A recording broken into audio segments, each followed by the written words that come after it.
Buenas tardes a todos los presentes. El día de hoy, como ya mencionó la presidenta de AUFAS, le vamos a presentar mi compañera Patricia Sangiori y yo, Rodrigo Medina, una presentación titulada Contaminación lumínica, una amenaza a las golondrinas de mar en el Perú. Para poder responder a esta pregunta, tenemos que primero tener bastante claro qué son las golondrinas de mar.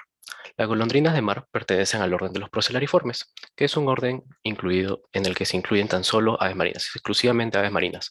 Y estas tienen una serie de características que identifican al grupo, como una gran capacidad de vuelo, hábitos pelágicos, lo que significa de que viven y pasan la mayor parte de su vida en el mar, vuelos largos de forrajeo que contribuyen a una amplia distribución geográfica y una fuerte conexión a sus colonias natales que va de la mano con los hábitos pelágicos, ya que incluso si pasan la mayoría del tiempo de su vida en el mar, regresan a las colonias durante eventos reproductivos. Incluso si estas características son del orden de los procelariformes, son compartidos también por la familia Hydrobatidae, donde se encuentran las golondrinas de mar. Entonces, cuando nosotros pensamos familia Hydrobatidae, tenemos que asociarlo a las golondrinas de mar.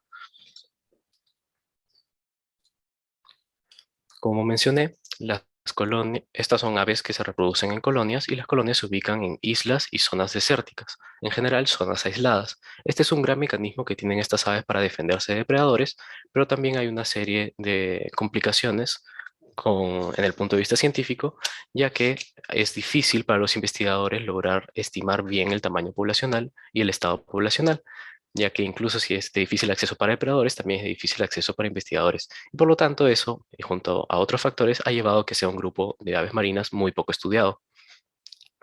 En la figura podemos observar a la fenología reproductiva de la golondrina de mar negras, que tiene una colonia en Paracas.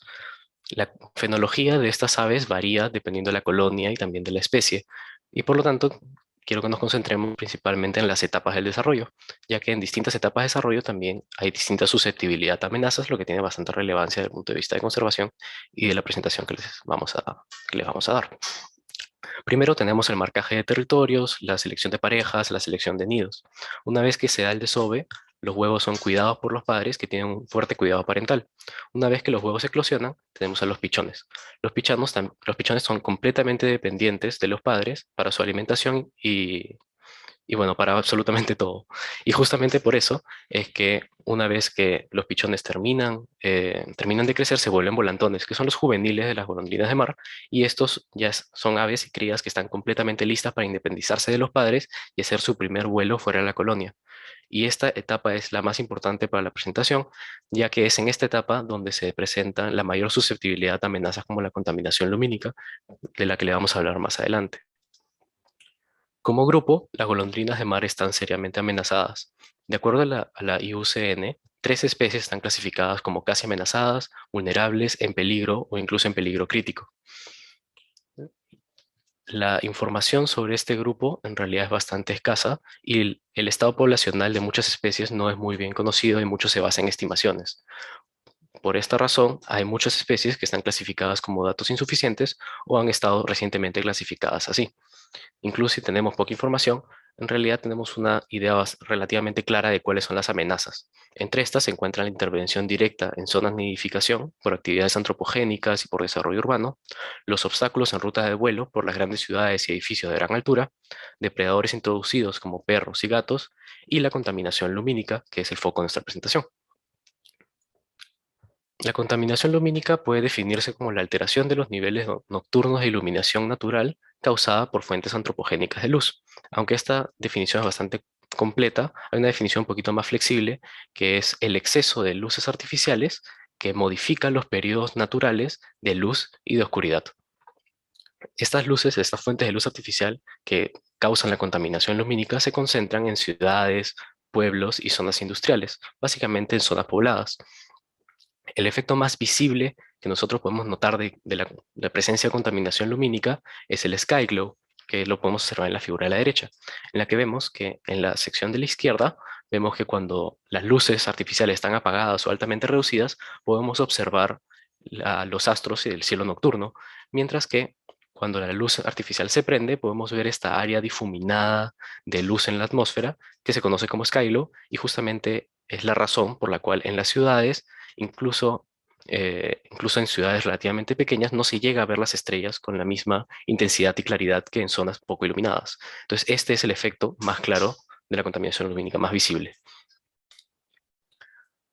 La contaminación lumínica tiene una serie de efectos importantes y suele amenazar de varias maneras a la fauna silvestre, incluidas a las aves marinas, particularmente las aves marinas. Pero nosotros nos vamos a concentrar en una que afecta a las golondrinas de mar, y este fenómeno, este efecto se le llama fallout. Las golondrinas de mar, en su primer vuelo fuera de la colonia, porque son los volantones, que es la gran mayoría de los que son afectados, en su primer vuelo fuera de la colonia, se topan con estas luces artificiales y son desorientadas y atraídas a las luces. Una vez que son atraídas a las luces, comienzan a sobrevolar las fuentes de contaminación lumínica, las fuentes de luz artificial, y puede ser por horas y horas y horas hasta que caen por el cansancio. A esa caída se le llama fallout. Esto puede claramente tener efectos directos que pueden afectar la supervivencia de la golondrina, como por ejemplo que pueden morir directamente por la colisión con estructuras humanas como edificios, o también pueden morir por el impacto con el suelo.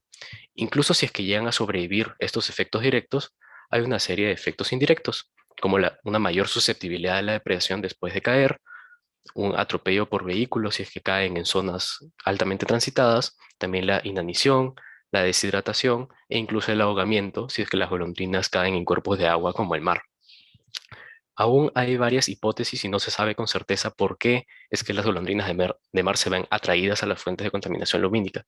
La primera hipótesis, la más sustentada, es que las golondrinas de mar utilizan a los astros como fuentes de navegación y por lo tanto la contaminación lumínica está evitando que puedan usar a los astros como puntos de referencia para navegar en la oscuridad, y por lo tanto las luces artificiales, al afectar su habilidad para detectar a los astros, las desorientan y causan su atracción. Otra teoría un poco menos aceptada es que como son volantones y no tienen gran experiencia de forrajeo, entonces son más susceptibles a confundirse y pensar que las luces artificiales son en realidad presas bioluminiscentes y por eso verse atraídas por ellas, aunque la hipótesis de la atracción a astros es bastante más conocida y aceptada. Ok, entonces este fenómeno de la caída de volantones por contaminación lumínica, que se conoce como fallout, también puede ser observado en Perú. Y de hecho, aquí en Perú tenemos a tres especies de golondrinas de mar. Primero, a la izquierda, vemos la golondrina de mar negra, que es Osanodroma marcami. En la mitad podemos ver a la golondrina de mar peruana, que es Osanodroma tetis, subespecie Quetzalli. Y bueno, la golondrina de mar de collar a la derecha, que es Osanodroma hornbill. Cabe mencionar que en algunas investigaciones ustedes pueden encontrar estas especies con otro género, o sea, la pueden encontrar como hidrobates, y esto es básicamente porque todavía hay algunas discusiones sobre su clasificación. Pero bueno, en el caso de la golondrina de mar negra y de la golondrina de mar peruana, estas sí presentan colonias en Perú, que este no es el caso de la golondrina de mar de collar. Em, la golondrina de mar de collar sí tiene registros de caídas en Perú, y esto es por lo que se cree que sí existen colonias. Sin embargo, estas todavía no han sido encontradas. Y de hecho, no sé si alguna vez han visto que, por ejemplo, publica en redes sociales algunas infografías que intenta informar o concientizar a las personas sobre qué hacer si encuentras una de estas aves tiradas en el piso. Y la especie que suelen poner en este tipo de infografías es justamente a la golondrina de mar de collar. Siguiente. Entonces, respecto a las colonias que podemos encontrar en Perú, tenemos el caso de la golondrina de mar negra, que de las 5 colonias que existen a nivel mundial, una de ellas se ubica en Perú, particularmente en la península de Paracas, en donde se estiman aproximadamente 2.300 parejas, lo que es un número bastante bajo si se compara con la cantidad de golondrinas de mar negra que encontramos en Chile, que entre todas las parejas de las 4 colonias que hay allá en Chile, hay aproximadamente 55.000 parejas de golondrina de mar. Y bueno, en el caso de la golondrina de mar peruana, en la subespecie Quetzalli, que es justamente esta que mencionamos, se encuentra solamente en Perú y se distribuye en los departamentos de Piura, Ancash, Lima e Ica. Y bueno, para el caso de las islas Gallinazos, Isla Huaca e Isla Sangayán, las colonias que se ubican dentro de esas islas no se han actualizado, la información no se ha actualizado desde 1936. Y en el caso del resto de colonias, sí tiene información más o menos actualizada, y en particular, las colonias ubicadas en la Isla Santa y en Isla Ferrol son las más grandes, teniendo alrededor de 400 individuos y 170 individuos respectivamente, pero siguen siendo registros que se han publicado en 2007 y en 2008. Siguiente. Entonces, las colonias que encontramos en Perú sí se encuentran cerca de fuentes de contaminación lumínica. En estos mapas pueden observar de color rojo están básicamente las colonias, o las secciones de colonias. Y de color, o bueno, en esos polígonos naranjas tenemos a las fuentes de contaminación lumínica. Entonces, en el mapa de la derecha, vemos las secciones de la colonia de la golondrina de Mar Negra, en Paracas, que se encuentran cerca a fuentes de contaminación lumínica como serían las Salinas de Otuma y las ciudades de Pisco y Paracas. Y en el caso de la golondrina de mar peruana, en el mapa solamente se muestran las dos colonias más grandes que corresponden a Isla Santa y a Isla Ferrol, pero que se encuentran cerca de la ciudad de Chimbote y de los pueblos Coixco y Santa. Pero bueno, las otras dos colonias que se encuentran en el departamento de Ancash están un poquito más al norte, pero también básicamente están cerca de estas fuentes de contaminación lumínica. Siguiente. Entonces, ahora sabemos que sí tenemos colonias de golondrinas de mar en Perú y de que sí se encuentran cerca de fuentes de contaminación lumínica. Pero entonces, ¿cuál sería el efecto de la contaminación lumínica?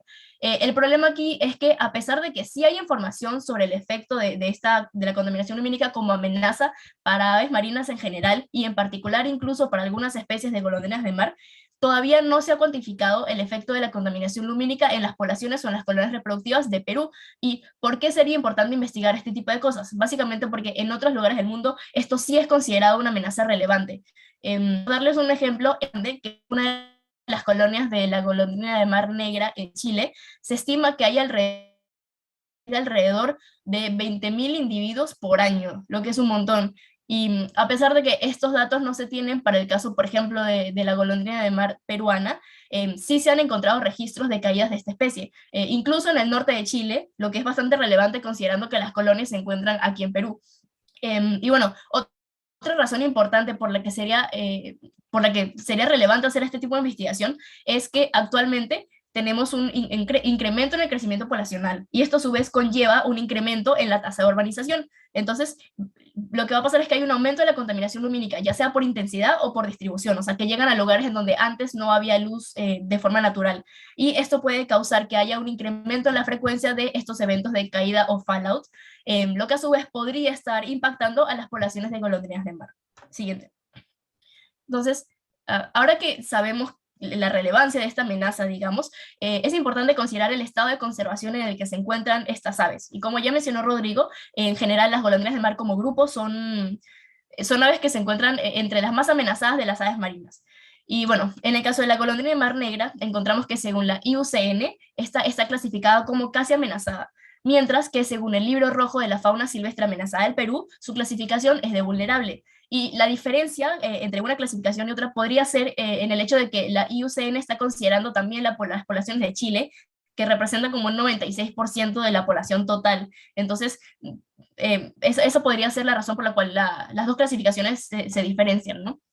Y bueno, en el caso de la golondrina de mar peruana, según la IUCN, se considera en preocupación menor, pero es importante destacar que esta clasificación incluye ambas subespecies, es decir, incluye a Oceanodroma tetis quelsali, que es la subespecie que encontramos en Perú, pero también a Oceanodroma tetis tetis, que es una subespecie que tiene una distribución más amplia, más o menos desde Galápagos hasta el norte de México. Entonces, esta clasificación podría no ser representativa de las poblaciones que tenemos nosotros en Perú.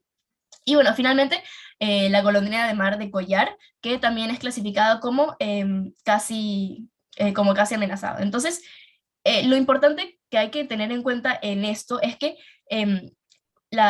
para poder clasificar de forma adecuada a estas especies, es necesario tener información. Y como yo ya les he mencionado, algunas de las investigaciones que hay que caracterizan y que buscan especificar las características de las colonias en Perú son bastante, o llevan ya bastantes años. Entonces, esta información tiene que ser actualizada si queremos realmente tener una buena clasificación del estado de conservación de estas especies. Siguiente. Pero en línea con esto, el mensaje con el que queríamos dejarlos es básicamente que para poder concentrar los esfuerzos de conservación en estas especies, se necesita más información sobre el efecto que tienen las luces artificiales en las poblaciones ubicadas en Perú, porque básicamente tener información sobre esta amenaza tan importante que representa la contaminación lumínica, en conjunto con información sobre el estado poblacional de las colonias en Perú, nos permitiría poder realizar una adecuada clasificación de su estado de conservación y a la vez también generar estrategias específicas y eficientes para su conservación. Gracias.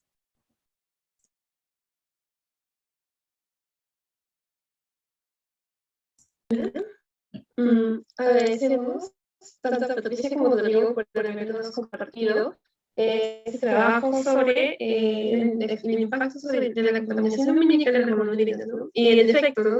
Creo que todos, o al menos los que vivimos en Lima, hemos visto ese tipo de anuncios sobre la golondrina de tempestad del collar. Incluso hay un proyecto de la Universidad de Cabo Palma, bueno, no sé si aún lo harán, pero regalaban la rehabilitación de estas golondrinas y luego las ponían en libertad. Pero, bueno, no sé si algún participante tiene alguna pregunta.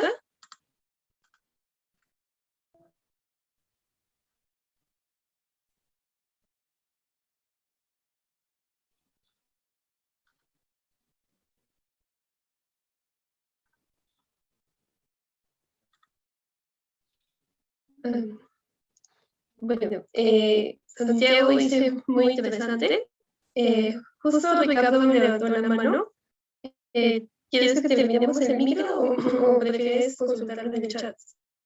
No, sí, yo estoy hablando en el micro. Bueno, interesante la presentación. Me gustó bastante la parte intermedia final, que fue la que no pude prestar atención. Bueno, sé que el tema va directamente con la golondrina de mar, la tempestad, ¿no? Pero ¿hay algún otro proyecto adicional que también pueda ir de mano con otras especies, bueno, en este caso aves, ¿no? Pelágicas? A ver, yo primero. Tenemos, a ver, en general, la información sobre contaminación lumínica en Perú y su efecto en cualquier fauna es bastante limitada. Bastante limitada. Nosotros decidimos enfocarnos en golondrinas de mar porque es el grupo que más claramente está afectado. Las golondrinas de mar son, como mencioné, procelariformes, y los procelariformes incluyen a un montón de aves un poco más conocidas, como por ejemplo los albatros. En general, todas las aves marinas se ha visto, como las gaviotas también se ha visto efectos de la contaminación lumínica. Casi todas las de procelariformes se ha visto algún efecto como grupo. En Perú no se conoce ningún ave marina, no hay ninguna investigación sobre aves marinas que hayan sido afectadas por contaminación lumínica. Hay una que lo mencionó, que las gaviotas quizás tenían algo que ver, pero nada más. Entonces, en realidad en Perú todo es bastante limitado. De los proyectos que conozcamos, quizás hay algunos que obvio no conozcamos, pero de los que conocemos son todos para golondrinas. Hasta el momento no he visto ninguno en Perú que, que sea otras aves marinas. Esperaría que podría existir uno con otras aves marinas como, o sea, del mismo orden, pero hasta el momento no conozco ninguno. Si alguien nos lo puede contar, porque sí, yo solo conozco los de golondrinas de mar, y incluso esos son bastante pequeños y no hay ninguna información científica. O sea, sabemos que hay registros, sabemos que las golondrinas caen, pero aparte de eso no sabemos mucho más, y es justo por eso que una investigación así sería tan importante. Claro, claro que sí, sí lo entiendo, porque he visto por ahí también caer golondrinas del mar, incluso en México también, ¿no? Y puedes llamar y la verdad no entiendo porque te responde. Y bueno, sí he escuchado varias veces el proyecto Golondrina, pero en esos casos en los que pueda tal vez encontrar yo o me pueda como que comunicarnos. Si tienen algún contacto, sería muy bueno que lo puedan. No, no voy a dar directamente, pero tengo entendido que el grupo el proyecto de la golondrina de mar de tempestad, de Collar, está activo por Facebook. Si eso digan algo, sí. He visto que ahí están activos. No sé si respondan, ellos tienen varios números ahí de contacto. No sé qué tan disponibles estén después, durante la pandemia, pero al menos antes estaban bastante activos, por lo que quizás probar uno de los números de contacto ahí sería. Muchas gracias.